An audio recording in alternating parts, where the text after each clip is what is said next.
Assalamualaikum warahmatullahi wabarakatuh. Ketemu lagi dengan saya Cinta Penelope, tetap dakwah dalam cinta. Dan kali ini di sebelah saya ada Gus Miftah yang katanya kemarin lagi viral. Nah, untuk klarifikasi supaya nggak jadi simpang siur, saya akan klarifikasi hari ini sama Gus Miftah sendiri. Gus, ada pertanyaan netizen nih. Tapi sebelumnya aku pengen nanya dulu nih. Ya.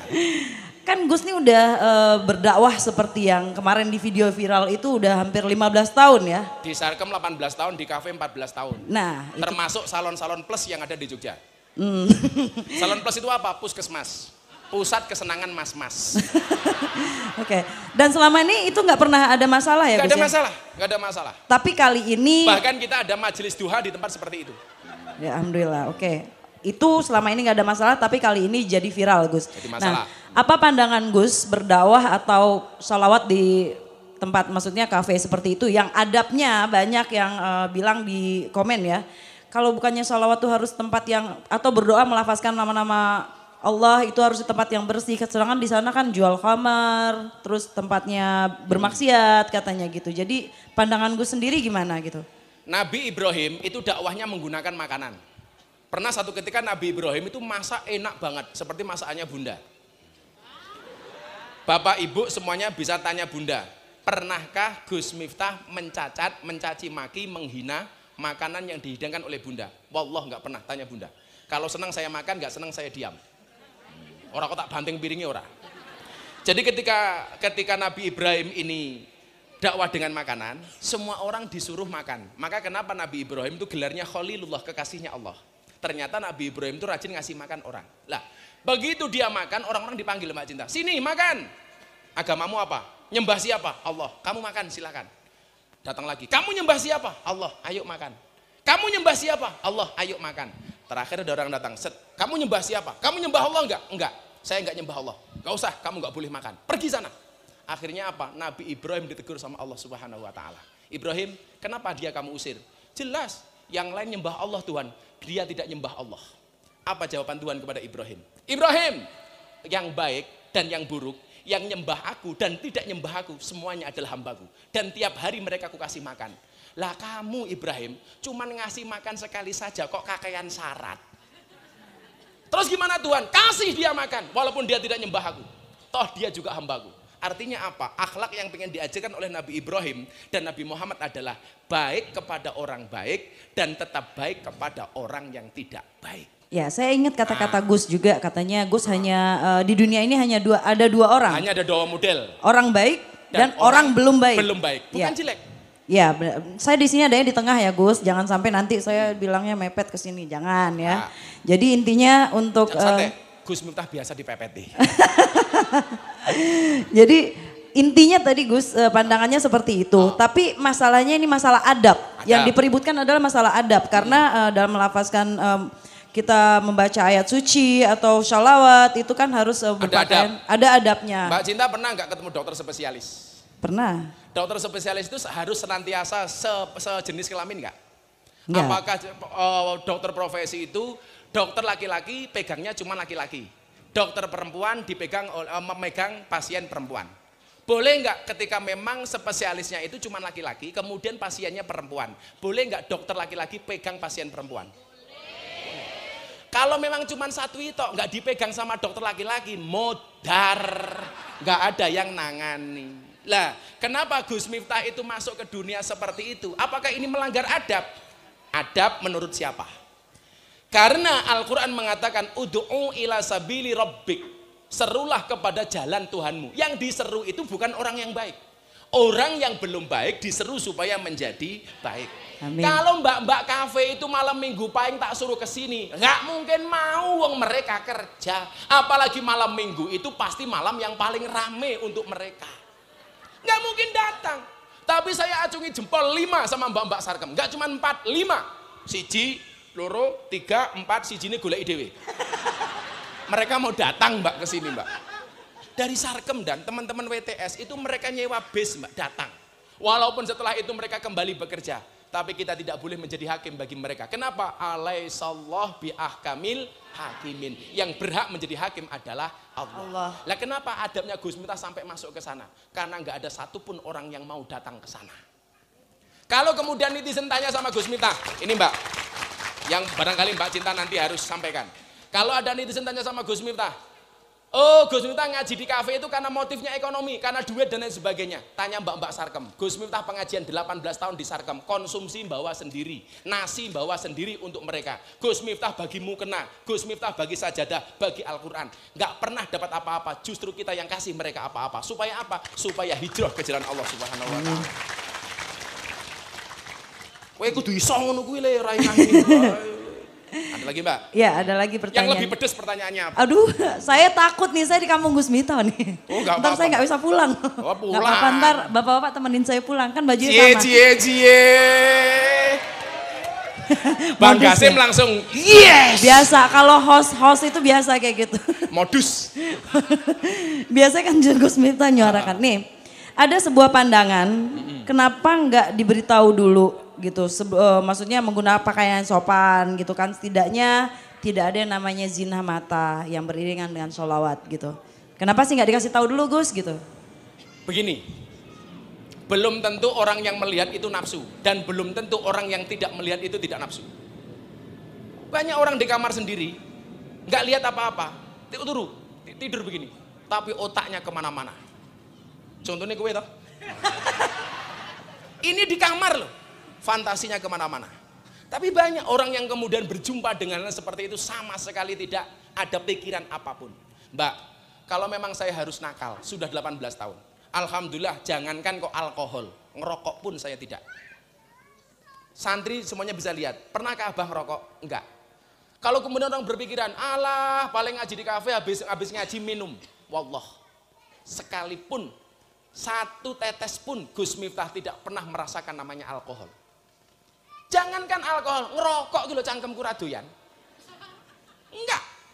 Kenapa? Karena saya yang jaga.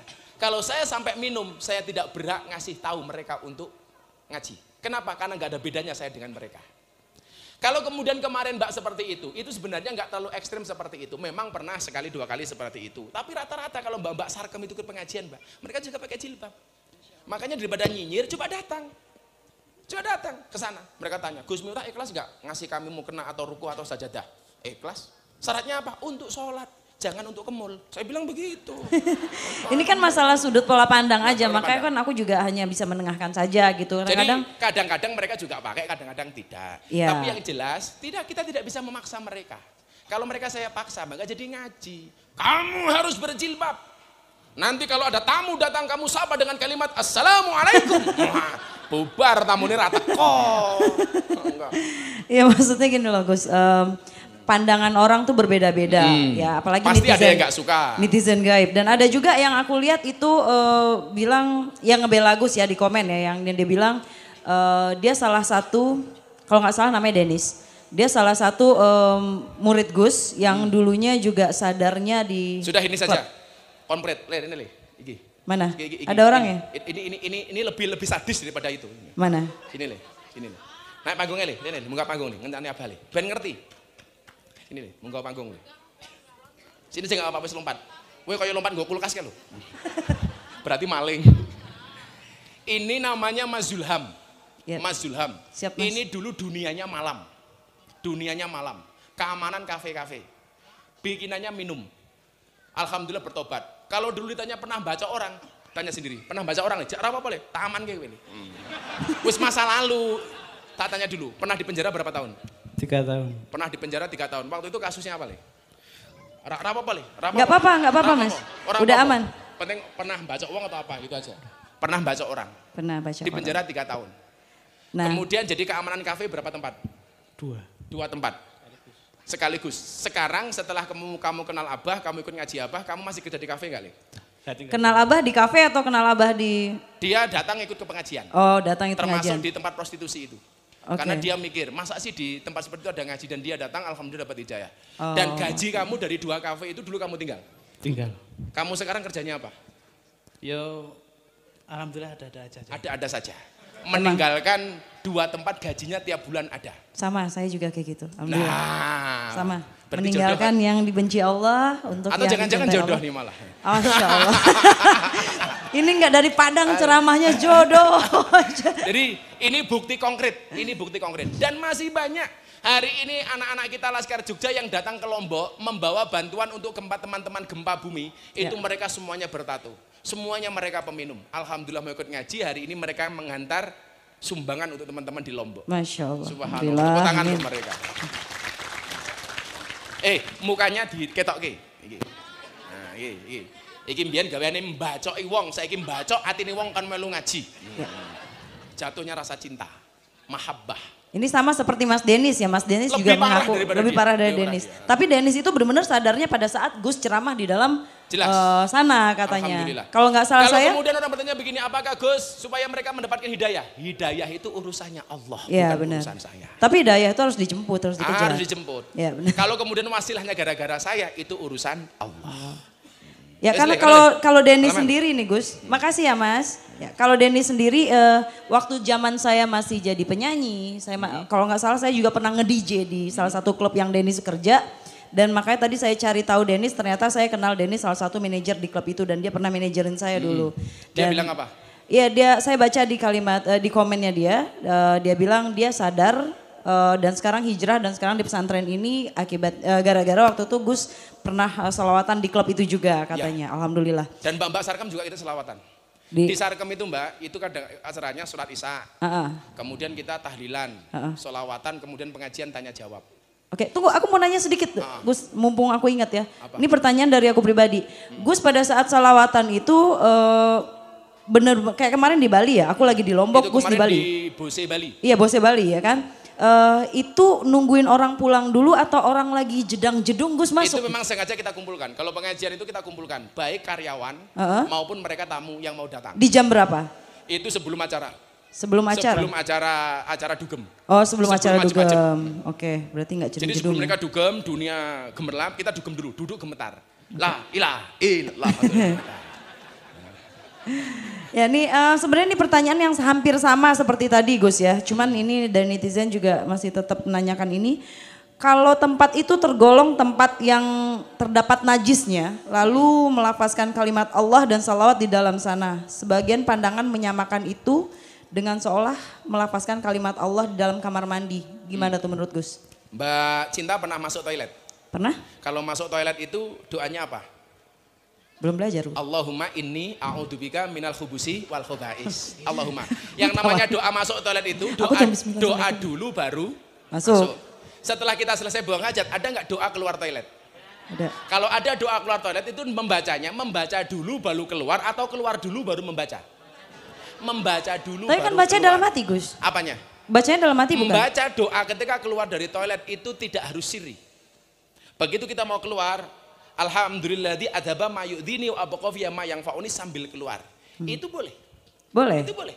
Ada ulama yang mengatakan kalau kamu berwudu di dalam toilet, di dalam kamar mandi ada toiletnya, maka doanya adalah sir.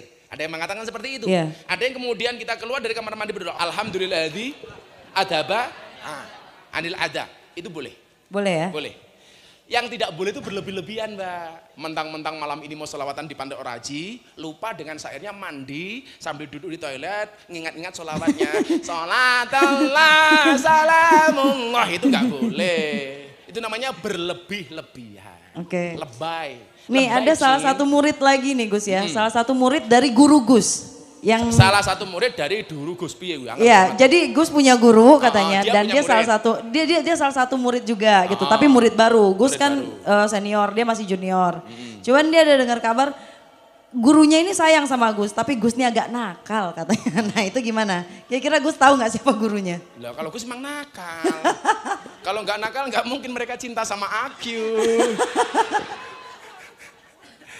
Siapa tuh Pak gurunya?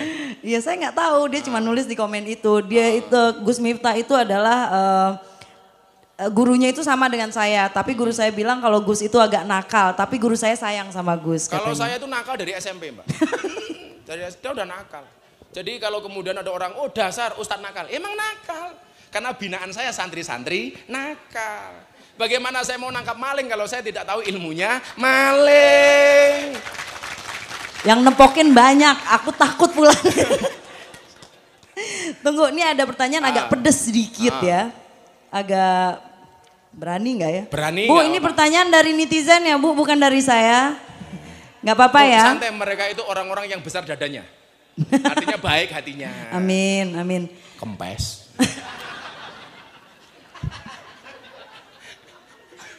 Keringetan. Apa, Mbak? Enggak. Yang paling pedes apa? Yang paling pedas gini, ada katanya viral, hari ini viral Gus ya, masalah yang tadi dan disama-samakan dengan beberapa ustadz. Dan ada juga beberapa ustadz yang sudah menjawab dan tidak setuju dengan apa yang Gus lakukan gitu. Jadi gimana pendapat Gus? Ya nggak apa-apa, tidak harus semua sama. Nabi itu sebagaimana saya pengajian di Padang tempatnya Mbak Cinta, Nabi itu hadis riwayat Ahmad dan Baihaqi dalam kitab Mishkatul Masobih yang oleh Imam Albani dikatakan ini soheh. Nabi itu jumlahnya ada 124.000 nabi. Ulama alladzina hum warasatul anbiya. Ulama itu ahli warisnya para nabi. Karena nabi jumlahnya banyak, warisan yang turun kepada kiai itu beda-beda. Ada kiai yang mendapatkan warisannya Nabi Sulaiman, kaya contohnya Ustadz Yusuf Mansur, Paitren, Sulaiman. Ada kiai yang mendapatkan warisannya Nabi Musa, gagah, Habib Rizik, cangkemnya atos, gagah. Ada kiai yang mendapatkan warisannya Nabi Ayub, sabar umpamanya. Kayak Habib Lutfi, Pekalongan, sabar beliau, sabar. Ada kiai yang mendapatkan warisannya Nabi Dawud, suaranya bagus, Habib Syekh, suaranya bagus. Ada kiai yang mendapatkan warisannya Nabi Yusuf, ganteng, Gus Miftah.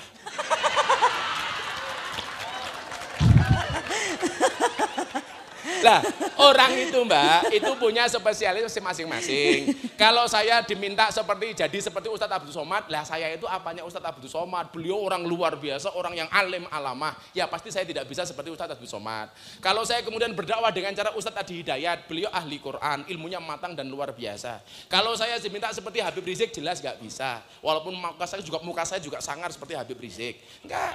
Maka kemudian saya berdakwah sesuai dengan kemampuan saya. Kebetulan tidak semua ustadz itu diterima di dunia malam.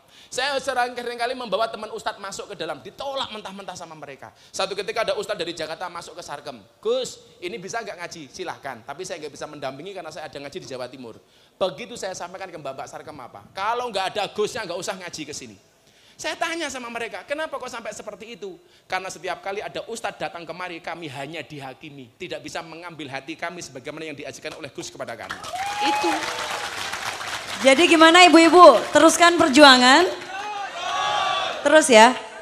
Terus ya? Jadi kalau kemudian ada yang tidak sependapat, nggak apa-apa. Luar biasanya apa? Tapi Gus siap ya? Oh siap. Siap, kalau seandainya Gus ntar tiba-tiba besok diundang di acara Mbak, TV, dihadapin dengan beberapa orang itu kemudian, gitu. kenapa tadi saya bilang mahabbah rukun? Orang itu nggak bisa rukun. Itu menurut Ibnu Athaillah As-Sakandari dalam kitab Hikam, itu sebabnya karena dua. Karena satu merasa diremehkan, yang kedua karena merasa diganggu. Dan ketika Gus Miftah diremehkan, Gus Miftah nggak apa-apa. Nggak apa-apa. Nggak pernah sakit hati. Ini lucu, kita sholawat di kafe dengan sholawat yang nggak setuju, misuh-misuh sama Gus. Anjing, setan lu. Pertanyaan saya, yang sholawat lebih baik mana? Yang sholawat di kafe apa yang misuh-misuh? Sholawat. Yang sholawat kan dibisuh-bisuh. Tapi apakah Gus Miftah sakit hati? Enggak. Karena apa? Karena kita tahu.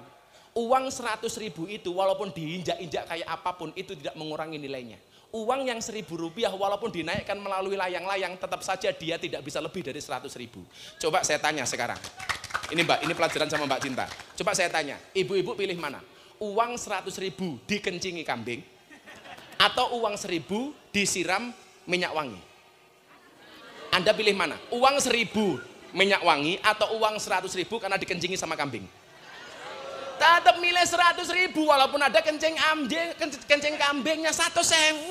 1.000 nggih apa? Artinya apa? Kalau memang dasarnya orang itu baik, mau dihinakan seperti apapun tetap saja dia akan kelihatan baiknya. Kalau orang itu jelek, mau dinaikkan seperti apapun tetap saja kelihatan jeleknya. Lah Gus Miftah yang mana? Sing elek. Saya yang jelek Mbak. Jadi mau dipuji-puji mereka saya tetap jelek. Ya karena gini loh, aku hanya menengahkan karena beda pola pandang, sudut pandang. Dan yang pasti Gus punya alasan tersendiri ya gitu loh. Ya saling dan hanya Gus mendoakan yang tahu. saja, watawasaw bil haqi watawasaw bisober. Ya. Antum dakwah dengan cara antum, biarkan saya dakwah dengan cara saya. Jangan kemudian bawa-bawa nama Banser. Banser Ya. gak ada urusannya. Jangan kemudian kalau ada pengajian ditolak itu seolah-olah pasti Banser. Kalau toh kemudian ada itu hanya oknum. Jangan kemudian mengatakan yang ngaji di masjid diusir, bubarkan sama Banser. Yang ngaji di tempat maksiat, kenapa enggak dibubarkan sama Banser? Ini urusannya dengan Gus Miftah, enggak dengan Banser. Enggak dengan banser. Walaupun tiap pengajian di sini teman-teman banser itu ngawal pengajian. Jadi kalau di sana di sini ada berita banser memberikan pengajian, itu sebenarnya bukan banser tapi oknum banser. Aku rambela nih banser dan saya tidak butuh dibela sama banser karena saya punya pembela Allah. Santai, Mbak. Maka nanti saya bacakan. Sebaik-baiknya penjaga ya. Sebaik-baik penjaga adalah Allah. Apakah Gus Miftah sedih? Ora, sing misui aku Mas Adi, Masya Allah. Istri sampai bah saya nggak berani baca. Rasa mau waca bun, eman-eman motomu. Bikin maca abah wae. Tapi aku sekali lagi Gus ngucapin apa ya? Bersyukur juga karena tadi malam katanya ada 3 atau 4 orang ya yang alhamdulillah langsung berhenti jadi. Kita biasa Mbak, kalau kita ngaji sama anak-anak jasa selawatan, itu nangis. Tahu-tahu mereka bilang, bah kita keluar, kita pensiun dari dunia ini. Ya. Biasa. Begitu mereka selesai pengajian, mereka WA saya, Gus terima kasih bimbingannya. DM banyak banget. Ini Gus Miftah dulu yang ngaji di kafe ya. Alhamdulillah berkat bimbingan Gus Miftah hari ini kita udah keluar. Kita tinggalkan dunia malam, saya sekarang berdagang. Tepuk tangan sekali lagi buat Gus Miftah. Cuman sampai sini aja aku tanya Gus, yang penting udah menyalurkan apa yang netizen pertanyakan hari ini dan alhamdulillah makasih sekali lagi aku udah diberikan tempat di sini. Siap Mbak, terima kasih. Insya Allah ketemu Tepuk tangan untuk Mbak Cinta. Assalamualaikum warahmatullahi wabarakatuh. Mudah-mudahan tidak kapok kesini lagi besok. Insya Allah enggak. Amin. Amin. Saya bacakan apa yang disampaikan oleh Ibnu Athaillah, mohon izin dan jam 11 kurang seperempat menit meneh. Ini yang kemudian menjadi prinsipnya abahmu, menjadikan prinsipnya Gusmu. Kenapa kemudian kita tidak pernah terganggu dengan omongan orang? Coba didengarkan, ini inti pengajian malam hari ini. Besok insya Allah bulan depan kita ulang tahun. Ini tolong malam hari ini jangan meninggalkan tempat sebelum mendengarkan apa yang saya sampaikan. Bismillahirrahmanirrahim. Ibnu Athaillah mengatakan dalam kitab Al-Hikam ayat nomor 102. Beliau mengatakan apa? Man abadahu li syai'in yarju minhu aw liyadfa'a bi ta'atihi wurudul uqubati anhu famaqama bihaqqi awsafihi. Apa kata dia? Barang siapa man abadahu li syai'in yarjuhu minhu, barang siapa menyembah Allah karena mengharapkan sesuatu, beribadah karena sesuatu, au lihat fa bi ta'atihi wurudul uqubati anhu, atau untuk menolak siksa atas dirinya, famaqama bihaqqi awsafihi, maka dia belum menunaikan kewajiban terhadap sifat-sifat Allah. Kita itu nggak boleh ngaji hanya karena dilem sama manusia. Kita itu nggak boleh ngaji supaya tidak dibenci sama manusia. Bagi Gus Miftah siapa yang mengganggu? Kemarin saya bilang, Gus Miftah kalau bisa bilang, kalau kemudian kita diganggu orang nggak usah sakit hati. Masalah itu datang itu karena cintanya Allah dengan kita. Maka kalau Bapak Ibu dikasih masalah oleh Allah, jangan seperti anjing. Anjing itu kalau dilempar batu, maka yang dikejar sama anjing adalah batunya. Tapi kalau kamu dikasih masalah oleh Allah, jadilah seperti seorang laki-laki tampan dilempar kerikil oleh seorang perempuan yang cantik, maka yang dikejar bukan kerikilnya tetapi perempuannya. Oh, ngono le. Kalau aku di masalah, Bro, sing mau oyak kuwi aja masalah, kuwi berarti kelasmu kaya asu. Tapi yang dikejar adalah yang ngasih masalah. Maka Al-Qur'an mengatakan fafirru ilallah. Segera kembali, kejar Allah. Kenapa? Karena yang ngasih masalah itu adalah Allah. Dan Allah ngasih masalah kita karena sayang dengan kita. Kenapa bangsa Indonesia dikasih masalah oleh Allah? Karena Allah cinta dengan bangsa Indonesia. Dari yakinku teguh, hati ikhlasku penuh akan karuniamu, tanah air pusaka Indonesia, syukur aku sembahkan kehadiratmu. Sepindah malih saat derengin donga. Dari yakinku teguh, hati ikhlasku penuh akan karuniamu, tanah air pusaka Indonesia, syukur aku sembahkan kehadiratmu.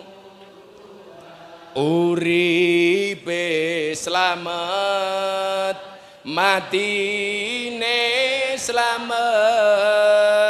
Uripe slamet, matine slamet. Uripe slamet, matine slamet. Uripe slamet, matine slamet. Uripe slamet, matine slamet. Uripe slamet,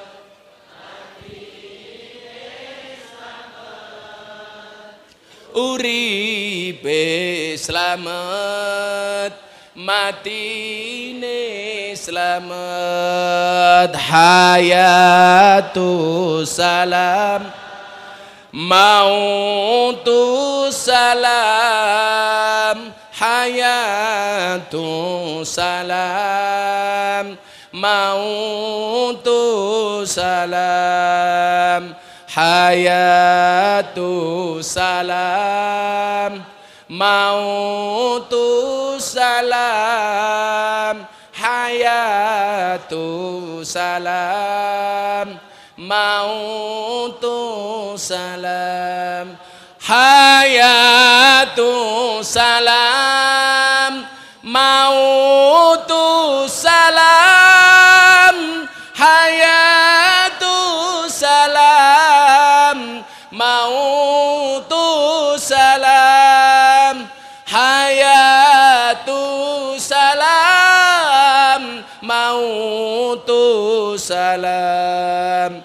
Hayatu salam, mautu salam. Hayatu salam, mautu salam. Rabbana atina fid dunya hasanah wa fil akhirati hasanah wa qina adzabannar walhamdulillahi rabbil alamin.